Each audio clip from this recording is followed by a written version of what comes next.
principles. Hope you all are doing well. Previously આપણે તમારો subject entrepreneurship 1 એની અંદર આપણે આખું યુનિટ 1 ડિસ્કસ કર્યું હતું, જેમાં 2 ચેપ્ટર જોયા હતા.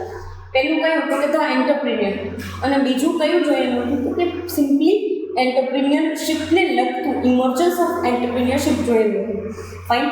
હવે તમારું નેક્સ્ટ યુનિટ જે છે એનું નામ છે પ્રિન્સિપલ્સ ઓફ એન્ટરપ્રિન્યોરશિપ. તમારું યુનિટ આ એક જ છે ને ચેપ્ટર આ એક જ છે, બરાબર. યુનિટ પણ એક જ છે ને ચેપ્ટર એક જ છે, એટલે આમાં ક્યાંય ચેપ્ટરનું નામ આપણે આપશું નહીં. આ યુનિટ જ તમારું એક ચેપ્ટર છે, બહુ નાનકડું એવું છે, બરાબર. જેની અંદર તમારે 3 જે છે એ ઇકોનોમિક્સ લોકોની થિયરી સ્ટડી કરવાની છે, અને એ થિયરી સ્ટડી કર્યા પછી બીજા નાના નાના ઇકોનોમિક્સે આપેલા પ્રિન્સિપલ્સ જોવાના છે. દેટ્સ ઇટ, બરાબર. 3 નાની નાની થિયરી અને બીજા અમુક પ્રિન્સિપલ્સ છે, 10 થી 15 પ્રિન્સિપલ, એ જોવાના છે. ત્યાં તમારું આખું યુનિટ 2 ને ચેપ્ટર 2 જે તમે કહેવા માંગતા હોય ને યુનિટ 2 આખું પૂરું થઈ જશે. યુનિટ 2 નું ચેપ્ટર 1 કહેવા માંગતો હોય તો ઠીક, અને આખું યુનિટ 2 કહેવા માંગતો હોય તો બરાબર છે. આખું તમારું પ્રિન્સિપલ્સ ઓફ એન્ટરપ્રિન્યોરશિપ જે છે એ તમારું કમ્પ્લીટ થઈ જશે. નાવ લેટ અસ સી કે ભાઈ પ્રિન્સિપલ્સ કામ આપેલા છે. સી, તમને એવું લાગતું હોય કે ભાઈ મેડમ કોઈ બી વસ્તુના સિદ્ધાંતો શું કામ આપ્યા હોય, તો કે સિદ્ધાંતો એ વસ્તુ માટે આપવા હોય કે તમને આગળ જઈને ફોર્મ્યુલેશન કરવામાં કે સ્મૂથ ફંક્શનિંગ કરવાની અંદર હેલ્પફુલ થાય, બરાબર. એ વસ્તુની અંદર તમને હેલ્પફુલ થાય એટલા માટે આ વસ્તુ તમને આપેલી હોય. સો લેટ અસ સી કે કેવા મેનરની અંદર આ લોકો તમને શીખવાડવા માંગે છે કે ભાઈ એવા મેનરની અંદર થિયરીઝ આપેલી છે. 3 ઇકોનોમિક્સની થિયરી આપી છે, વોકર, શુમ્પીટર અને પીટર એફ ડ્રકર. આ 3ની થિયરી છે, અને બાકી નાના નાના પ્રિન્સિપલ્સ તમે સ્ટડી કરશો અમુક અમુક ઇકોનોમિક્સ આપેલા. ફાઇન.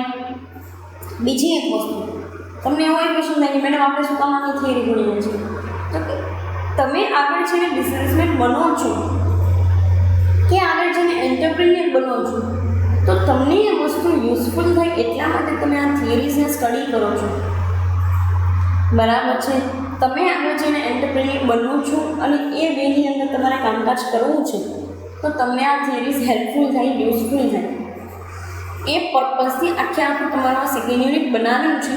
ઇન્ટ્રોડક્ટરી પાર્ટની અંદર કાંઈ પણ નથી આપેલું, સીધી વોકરની થિયરી આપેલી છે.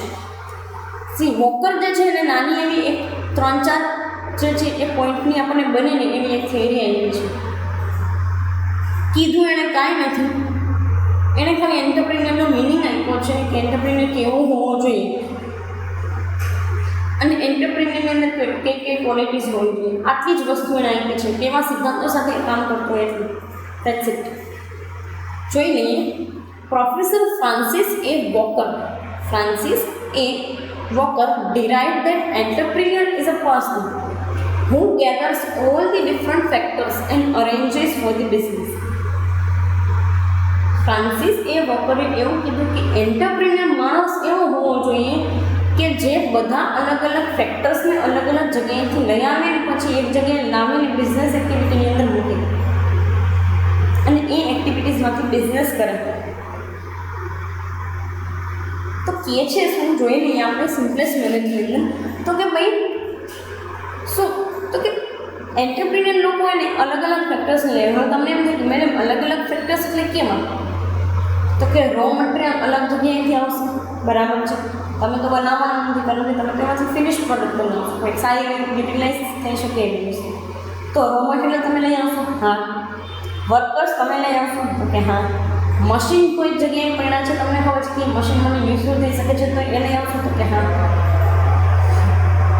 આવી બધી વસ્તુ લઈ આવ્યા પછી તમારે એને અરેન્જ કરવા પડે ને કે બિઝનેસ એક્ટિવિટીની અંદર એ વસ્તુની શું યુઝફુલનેસ છે એ રીતે તમારે અરેન્જ કરવા પડે, તો કે હા. એના વગર કામકાજ થાય કે ના. સો સિમ્પલેસ્ટ મેનરની અંદર એને એવું કહી દીધું કે અલગ અલગ જગ્યાએ પડેલા ફેક્ટર્સને તમે લઈ આવો છો અને એની બિઝનેસ એક્ટિવિટીમાં મૂકો છો ને, એ કામ જે કરે ને એને એન્ટરપ્રિન્યોર કહેવાય. હા મેડમ, અમને ખબર પડી ગઈ કે આ વ્યક્તિને એન્ટરપ્રિન્યોર કહેવાય. They are such persons who have more strength of arranging different factors as compared to average person. અહીંયા છે ને પ્રિન્સિપલ અને ક્વોલિટી એની આ તો નોર્મલ તમને ખબર હતી. અહીંયા ક્વોલિટી એવી છે કે એ માણસ એવો છે કે જેની આગળ શક્તિ અને એની કેપેસિટી છે અલગ અલગ ફેક્ટરીને અરેન્જ કરવાની બીજા કરતાં. તો તમે જો છો બિઝનેસમેન હોય ને એ સવારના વહેલી સવારે એનો ધંધો હોય ને એના બિઝનેસ પ્લેસ ઉપર પહોંચી જ જાય. કોઈ આવે કે ન આવે, એના વર્કર લોકોનો તો ટાઈમ 9 વાગ્યાનો કે 8 વાગ્યાનો હોય, ત્યારે બિઝનેસમેન તો 7 વાગે પહોંચી જતો હોય. આવું એ કેટલાય વર્ષો સુધી કરે ને પછી 10 વાગે જવાનું ચાલુ કરતો હોય. શું લાગે છે તમને? તમે જોતા હશો, તમે મને એમ કહેશો કે મેડમ 10 વાગે જાય, બિઝનેસમેન લોકો 10 વાગે આવે, વર્કર્સ વહેલા આવે. ના, એ હું એને કેટલાય વાયદા સુધી 7 વાગે ગયો છું ને પછી એને આટલી મોટી કંપની એસ્ટાબ્લિશ કર્યા પછી 10 વાગે જતો હશે. તો બિઝનેસમેન એન્ટરપ્રિન્યોર એટલે છે ને એન્ટરપ્રિન્યોરને અમને કીધેલું છે, કારણ કે બિઝનેસમેન તો પછી બને, પહેલાં તો એન્ટરપ્રિન્યોર બને, એક વેન્ચર સ્ટાર્ટ કર્યું. ફાઇન. સો એમએનએમની અંદર તમને કીધું છે કે ડિફરન્ટ ફેક્ટર જે છે એવરેજ કમ્પેર કરતાં એમને અરેન્જ કરવાની તાકાત એનામાં વધારે હોય અને એની પાસે સ્કિલ હોય એવી કે જેના લીધે એ વસ્તુને જે છે એ અરેન્જ કરી શકે. ફાઇન. નેક્સ્ટ તમને કીધું છે according to him supply of entrepreneurs is less than the demand for the earn profit. આ બહુ સાચી વસ્તુ કીધી છે અને બહુ સારી પણ છે કે supply of entrepreneur is less than the demand. એટલે માર્કેટમાં જેટલા એન્ટરપ્રિન્યોર્સ લોકોની જરૂરિયાત છે ને એના કરતાં ઓછા એન્ટરપ્રિન્યોર્સ લોકો જે છે ને એ આવે છે. એના લીધે એક્ઝિસ્ટિંગ લોકો જે છે ને એ પ્રોફિટ અર્ન કરે છે. સમજો છો મારી વાત? કે જેટલા એન્ટરપ્રિન્યોર જોઈએ છે માર્કેટમાં, માની લો કે માર્કેટમાં 50 એન્ટરપ્રિન્યોર્સ લોકો જોઈએ છે કે જે સારો એવો બિઝનેસ સ્ટાર્ટ કરી શકતા હોય, સારી એવી વે ઓફ વર્કિંગ. પણ ના, એ 50 બિઝનેસમેન લોકો જે કંઈ પણ છે એ માર્કેટમાં 50ની ડિમાન્ડ છે ને આવે છે 30 લોકો છે. તો એ 30 લોકો જે છે ને એ બીજા 50ને કામ કરતા હશે, જેના લીધે એને પ્રોફિટ મળે છે માર્કેટમાંથી. ફાઇન. સો એ બેની અંદર આ લોકો વાત કરે છે and this is the I think best thing explain in Walker's theory. વોકરની થિયરીની અંદર આ વસ્તુ બેસ્ટ રીતે એક્સપ્લેન કરેલું છે. ફાઇન. નેક્સ્ટ તમને આપેલું છે relationship between innovation and entrepreneur derived by Schumpeter. આ શુમ્પીટરની થિયરી છે. આખી શુમ્પીટરે કેટલી વસ્તુ કીધી અને કયા પોઈન્ટ્સ જે છે એને ઇમ્પોર્ટન્ટ તરીકે કન્સિડર કર્યા એ વસ્તુ આપણે જોઈએ. શુમ્પીટર કહે છે શું? તો કે according to Joseph Schumpeter, entrepreneur is a person who undertakes creative activities. Entrepreneur એવા માણસને કહેવાય કે જે ક્રિએટિવ એક્ટિવિટીને અન્ડરટેક કરે છે, ક્રિએટિવ એક્ટિવિટીને પોતાની સાઈડથી લે છે. તો એ વ્યક્તિને આને એન્ટરપ્રિન્યોર કીધું કે જે વ્યક્તિ ક્રિએટિવ એક્ટિવિટી કરે એને એન્ટરપ્રિન્યોર કહેવાય. પણ ક્રિએટિવ એક્ટિવિટી એ કેવી? તમે કંઈ કાગળના ક્રાફ્ટ બનાવો છો ને ડ્રોઈંગ બનાવો છો, ઘરે બેઠા છો, મજા આવે છે, જે તમારી લેઝર ટાઈપ એક્ટિવિટી છે એને એની ક્રિએટિવ એક્ટિવિટી નહીં પણ ક્રિએટિવ બિઝનેસ એક્ટિવિટીની વાત કરે છે. જો તમે આગળ he is the person who possess all the kinds of entrepreneurial activities. Entrepreneurial એક્ટિવિટીઝને પોસેસ કરે છે, એ કેટેગરીને પોસેસ કરે છે, એની વાત કરે છે કે એવી જેનામાં સ્કિલ હોય ને જે વ્યક્તિ એન્ટરપ્રિન્યોર બની શકે, કે જે વ્યક્તિ ક્રિએટિવ હોય એને આને એન્ટરપ્રિન્યોર કીધા છે. નેક્સ્ટ શું કહે છે? તો કે his creation base something new. એનું ક્રિએશન યુઝ્યુઅલ લોકો કરતાં નવું હોવું જોઈએ, નવીન હોવું જોઈએ. બરાબર? યુઝ્યુઅલ લોકોની જે કાંઈ પણ વસ્તુ છે એના કરતાં નવીન ક્રિએશન હોવું જોઈએ. then and then it will only be the fruitful. તો જ એ વસ્તુ ફ્રૂટફુલી જનરેટ થઈ શકે માર્કેટમાંથી. ફાઇન. આગળ શું કહે છે? તો કે he undertakes all together a new venture. એ એક આખું નવું વેન્ચર બનાવે છે, એની અંદર કંઈક ક્રિએશન, કંઈક યુટિલિટી હોવી જોઈએ, કંઈક એક વસ્તુની ઉપયોગિતા હોવી જોઈએ, બરાબર. તો જ એનું વેન્ચર જે છે ને એના તમે એન્ટરપ્રિન્યોર કહી શકો, એ વ્યક્તિને તમે એન્ટરપ્રિન્યોર કહી શકો. ફાઇન. નેક્સ્ટ તમને કહે છે he is a person with the new vision and new idea. એ માણસ એવો હોવો જોઈએ કે એની પાસે નવું વિઝન, નવો આઈડિયા હોવો જોઈએ. બજારમાં જે કાંઈ ચાલે છે ને એના કરતાં નવીન વસ્તુ હોવી જોઈએ. નવીન વસ્તુ હશે, નવો આઈડિયા હશે તો કોઈક તમારી પાસે લેવા આવે.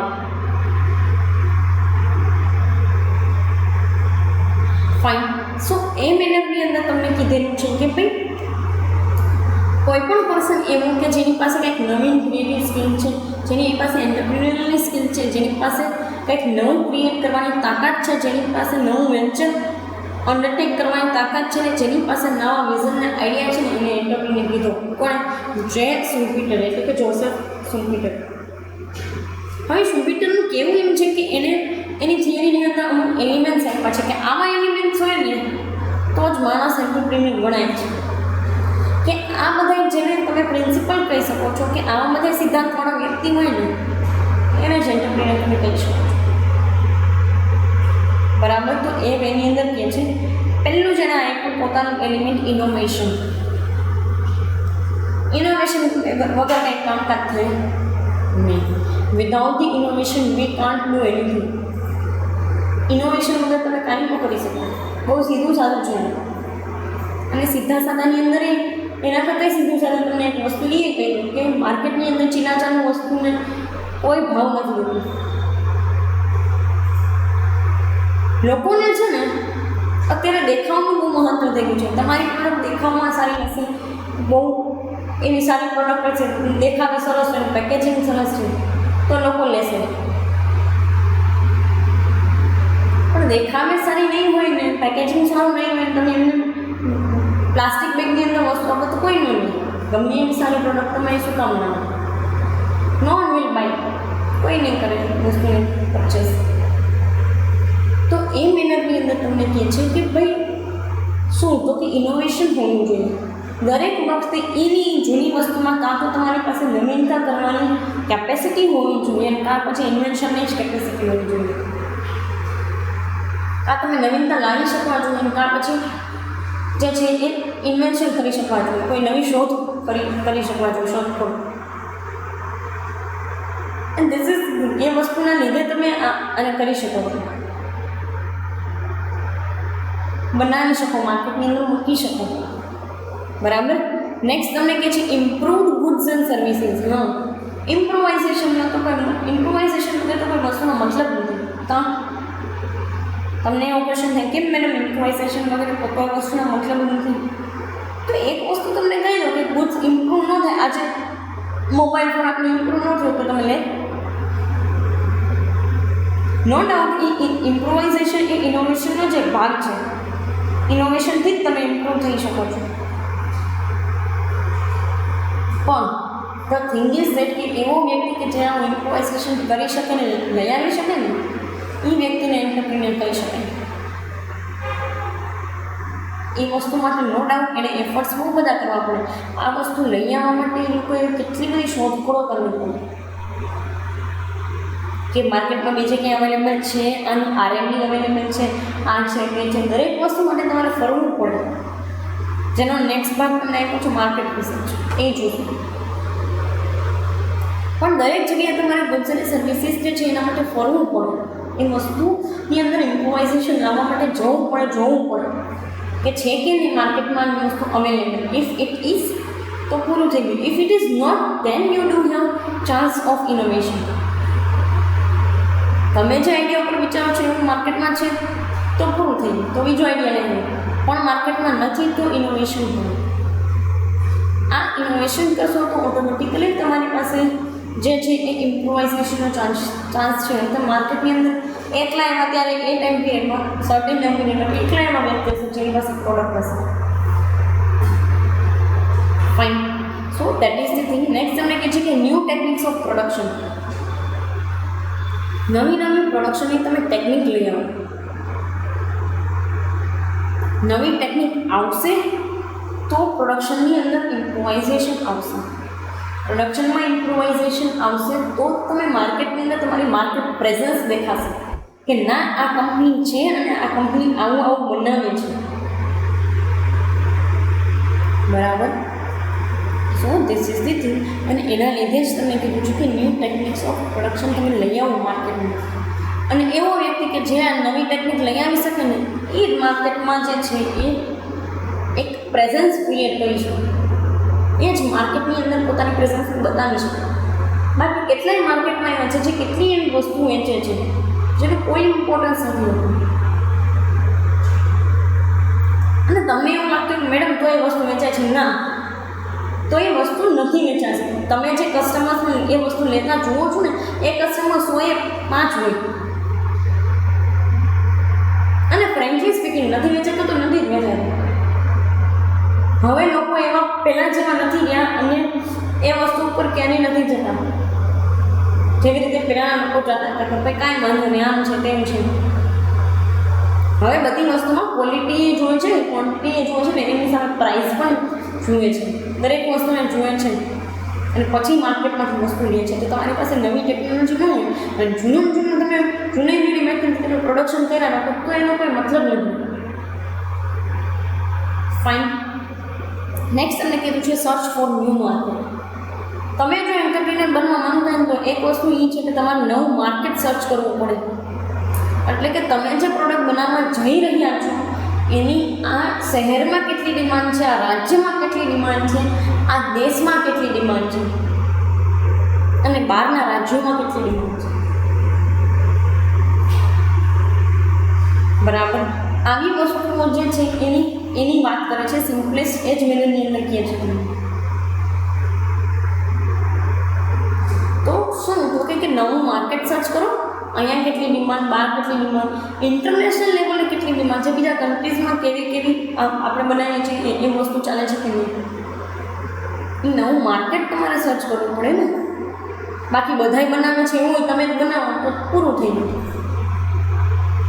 તો તમારા કોઈ ઓનાનું અસ્તિત્વ નથી. ફાઇન. નેક્સ્ટ તમે કહે છે search of new resources for raw material. હા, રો મટીરિયલ બધાય જે જગ્યાએથી લે છે એના કરતાં તમે કોઈક એવો સોર્સ ગોત્યા કે જ્યાં તમને ઇઝી પ્રાઇસની અંદર, આઈ એમ નોટ ટોકિંગ અબાઉટ સસ્તું. હજી હું તમને કહું જ્યારે હું ઇઝી પ્રાઇસ બોલું ત્યાં સસ્તું નથી બોલું, પણ એટલીસ્ટ ઇકોનોમિકલ ઓર રિઝનેબલ જેને કહી શકાય. આઈફોન કંઈક 25,000નો ન આવે તો આઈફોન 10,000નો ન આવે, 5નો ન આવે. જૂનો હોય તો આવે, નવો તો ન જ આવે.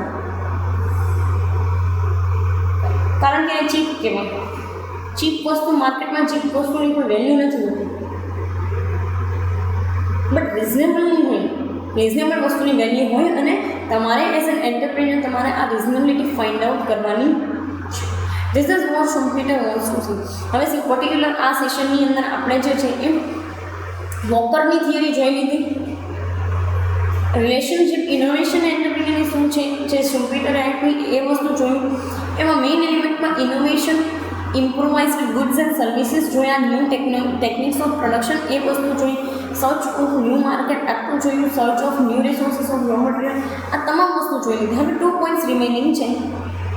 આ 2 પોઈન્ટ્સ પર્ટિક્યુલરલી આપણે કમ્યુનિકેશનની અંદર એઝ વેલ એઝ ઇવેલ્યુએશન જોશું કે શુમ્પિટરની થિયરી જે છે એ કેટલીક જે છે સારા મેનરની અંદર ફ્રૂટફુલ રિઝલ્ટ તરીકે આપણને જનરેટ થયું. બરાબર. તો અત્યારે આપણે આ જે કાંઈ બી વસ્તુ છે એ અહીંયા સુધી રાખીએ. નેક્સ્ટ કમિંગ સેશન્સની અંદર ડિસ્કસ કરશું. Thank you so much.